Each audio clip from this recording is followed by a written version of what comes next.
ఎప్పటికీ ఏదో ఒకటి ఎందుకు చేసి పెడుతుంది.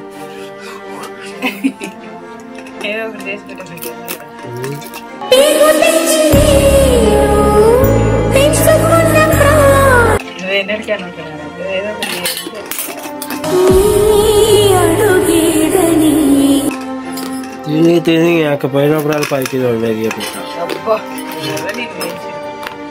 మమ్మీ చెప్పిన ఏదో ఒకటిలో ఇది ఒకటి కారపూసలు with chai is a deadly combination.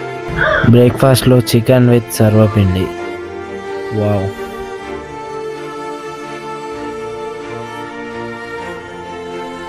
తర్వాత స్టమక్ ఎంటీ ఉంది అని చెప్పి లైట్గా కూల్ కేక్.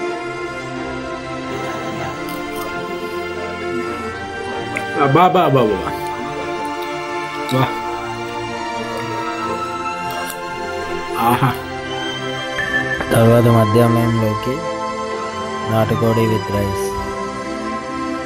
సాయంత్రానికి బొండా విత్ చట్నీ. నైట్కి నాటుకోడి విత్ రైస్తో కాల్చాలి.